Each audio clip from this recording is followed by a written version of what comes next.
इस रिपोर्ट की पहली और बड़ी खबर यह है कि गुलाम इजिप्ट ने अपने आका इजराइल के खिलाफ अपनी सेना को बॉर्डर पर तैनात कर दिया है। यह खबर सुन के आपको शायद यकीन नहीं होगा कि मिस्र ऐसा कैसे कर सकता है। हालांकि मिस्र ने अपनी सेना को फिलिस्तीन या गाजा के लिए तैनात नहीं किया है, बल्कि अपने बॉर्डर को, अपने क्षेत्र को बचाने के लिए तैनात किया है। कई दिन से मैं आप लोगों को इजराइल और इजिप्ट का मैटर बता रहा हूं। इजिप्ट के बॉर्डर से जो रफा एरिया है गाजा के अंदर, वहां पर तकरीबन 19 लाख गाजा के लोग रह रहे हैं। इजराइल का कहना है कि यह हमास का आखिरी गढ़ है। नेतन्याहू अपनी देश की सेना को आदेश दे चुका है कि आप रफा के अंदर घुसें और यहां पर हमले करें, जिससे उन 19 लाख लोगों के ऊपर मौत का खतरा मंडरा रहा है। रफा बॉर्डर जो है, वहां पर इजिप्ट के एरिया में इजिप्ट की सेना तैनात रहती है। नेतन्याहू ने इजिप्ट से कहा कि आप अपनी सेना को भी पीछे हटा लें, हम अपनी सेना को यहां पर तैनात करना चाहते हैं, जिसकी वजह से इजिप्ट इजराइल के ऊपर काफी भड़क भी गया। इजिप्ट ने यह भी कह दिया कि अगर आप ऐसा करते हैं तो हम सीधे तौर पर युद्ध में आ जाएंगे। फिलहाल युद्ध लड़ने की औकात तो इनकी नहीं है, औकात है लेकिन दम नहीं है। फिलहाल बड़ी खबर यह आ रही है कि जब मिस्र को ऐसा लगने लगा कि अब इजराइल हो सकता है कि हमारे बॉर्डर पर कब्जा कर ले, तो उसने थोड़ी सी अपनी ताकत दिखाते हुए रात 11 बजे के करीब तकरीबन 40 टैंक सिनाई क्षेत्र में भेजे, कुछ बख्तरबंद गाड़ियां भेजी और कुछ सैनिक वहां पर तैनात कर दिए। सिनाई क्षेत्र एक ऐसा क्षेत्र है जिस क्षेत्र में इजराइल का प्रधानमंत्री नेतन्याहू गाजा के लोगों को बसाना चाहता है। यह जो सिनाई एरिया है वो इजिप्ट के अंदर है। इजराइल का प्रधानमंत्री गाजा के लोगों को रफा से हटाकर सिनाई में बसाना चाहता है।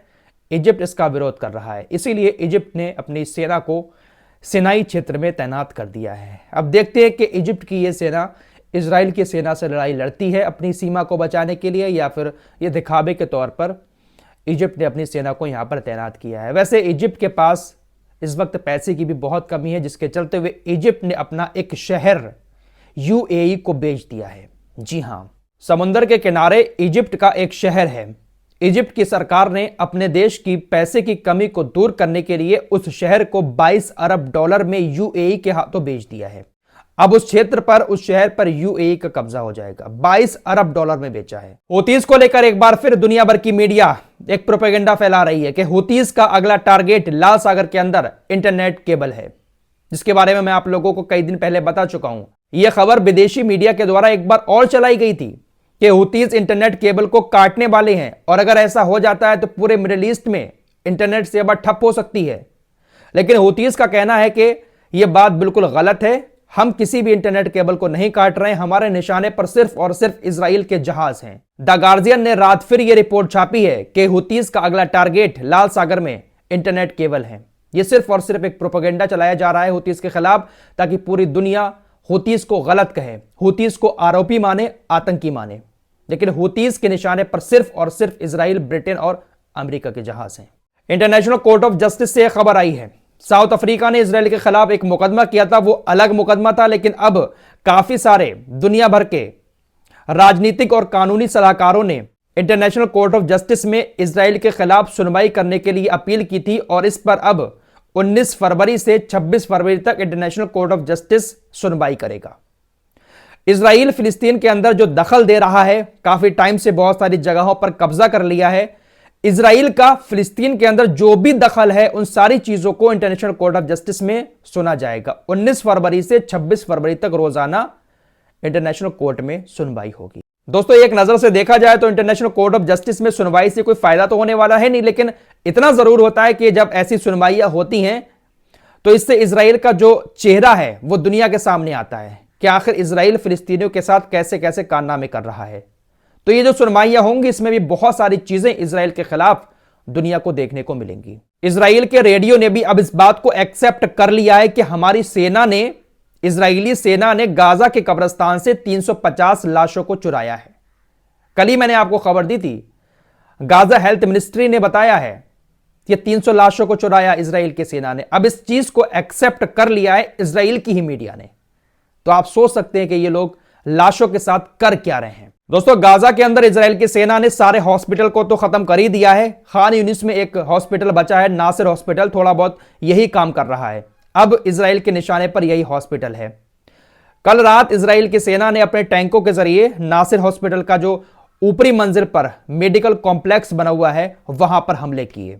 कनाडा के विदेश मंत्री का भी बयान आया है कि रफा के अंदर जो इजराइल कार्रवाई करने की बात कर रहा है, हमले करने की बात कर रहा है, इससे हम बहुत ज्यादा चिंता में हैं। इजराइल को रफा पर हमले नहीं करने चाहिए। व्हाइट हाउस की तरफ से भी यही बयान आया था कि यह बहुत विनाशकारी हो सकता है कि अगर इजराइल रफा पर हमले करता है, हम इन हमलों का समर्थन नहीं करेंगे। जो बाइडेन और व्हाइट हाउस इस तरह की बात भी कर रहा है, ऊपर से हथियार भी भेजा जा रहा है। अगर ठीक से कान पकड़ के बिठा दे नेतन्याहू को, तो नेतन्याहू कहीं पर हमले नहीं करेगा। फिलहाल डोनाल्ड ट्रंप ने एक बहुत बड़ी बात कही है बाइडेन को लेकर कि जो बाइडेन के पास बम गिराने और लोगों को मारने के अलावा कोई भी विदेश नीति नहीं है। आइए पाकिस्तान के नेशनल असेंबली चुनाव की भी बात कर लेते हैं। क्या रहा, इमरान खान जीते या नहीं जीते? बड़ी खबर यह है कि वोटों की गिनती पूरी हो चुकी है, लेकिन बहुमत किसी को नहीं मिली है। पाकिस्तान नेशनल असेंबली में 265 सीटें हैं। चुनाव जीतने के लिए बहुमत के साथ 133 सीटें चाहिए होती हैं, लेकिन 133 का आंकड़ा कोई भी पार्टी पार नहीं कर पाई है। इमरान खान जेल के अंदर हैं, उनकी पार्टी की तरफ से जो लोग लड़े थे उनको 98 सीटें मिली हैं और इमरान खान पहले नंबर पर आए हैं। नवाज शरीफ की जो पार्टी है उसको 71 सीटें मिली हैं। बिलावल भुट्टो की पार्टी को 53 सीटें मिली हैं। बाकी एक और पार्टी है उसको 17 सीटें मिली हैं। फिलहाल बहुमत कोई भी हासिल नहीं कर पाया है। अब जो बिलावल भुट्टो की पार्टी है उसको नवाज शरीफ भी अपने पास करने की कोशिश कर रहे हैं और इमरान खान को अगर ये पार्टी मिल जाती है तो इमरान खान प्रधानमंत्री बन जाएंगे। लेकिन दोस्तों, पाकिस्तान के अंदर चुनाव में बहुत बड़ा घोटाला हुआ है। घोटाला इतना बड़ा हुआ है कि पाकिस्तान की सेना नहीं चाहती है कि इमरान खान एक बार फिर से पाकिस्तान के प्रधानमंत्री बने। पाकिस्तान की सेना ने ऐसे बहुत सारे जगहों पर धमाके किए जहां पर वोटों की पेटियां रखी हुई थी। मैं आपको कल भी यह बात बता चुका हूं कि बहुत सारे अधिकारी पेटी लेकर भाग गए वोटों की और वोटों को फाड़ दिया। बहुत सारी जगहों पर फर्जी वोट डाले गए। पाकिस्तान के अंदर सरकार से ज्यादा आर्मी की चलती है, तो पाकिस्तान की आर्मी नहीं चाह रही है कि इमरान खान प्रधानमंत्री बने। इसके चलते हुए पूरा तगड़ा वाला घोटाला आर्मी के साथ मिलकर पाकिस्तान की सरकार ने किया है। इंटरनेट ठप हो गया, लाइट चली गई पाकिस्तान की, बहुत कुछ हुआ, ब्लैकआउट हुआ, लेकिन इतने बड़े घोटाले के बाद भी नवाज शरीफ अपनी सरकार नहीं बना पाया। फिलहाल इमरान खान को 98 सीटें मिली। अब देखने वाली बात होगी कि बिलावल भुट्टो इमरान खान को समर्थन देते हैं या फिर नवाज शरीफ को समर्थन देकर एक बार फिर से सरकार बन जाती है। फिलहाल इस घोटाले पर अमेरिका ने कहा है कि बहुत चिंता की बात है। ब्रिटेन ने भी यही कहा है कि पाकिस्तान के अंदर बहुत बड़ा घोटाला हुआ है चुनाव में, इसकी निष्पक्ष जांच होनी चाहिए और इंटरनेशनल लेवल पर इसकी जांच होनी चाहिए। किसी भी देश के लिए यह बिल्कुल ठीक नहीं है कि चुनाव में इस तरह से धांधली हो, इस तरह से घोटाला हो। पूरी कोशिश कर ली पाकिस्तान की सेना ने और नवाज शरीफ ने, लेकिन फिर भी इमरान खान को 98 सीटें मिल ही गई, क्योंकि पाकिस्तान का जो युवा है वो इमरान खान के साथ है। साउथ अफ्रीका के नेल्सन मंडेला का यहां पर एग्जाम्पल दिया जा रहा है कि नेल्सन मंडेला की तरह इमरान खान काम कर रहे हैं पाकिस्तान के अंदर। नेल्सन मंडेला जब चुनाव जीते थे तो वो भी जेल के अंदर थे और इमरान खान भी जेल के अंदर है, लेकिन बहुमत उनके साथ जा रही है। युवा जो पीढ़ी है वो इमरान खान के साथ है। मिलते हैं एक और नई रिपोर्ट के साथ, तब तक के लिए अपना ख्याल रखिए। अल्लाह हाफिज।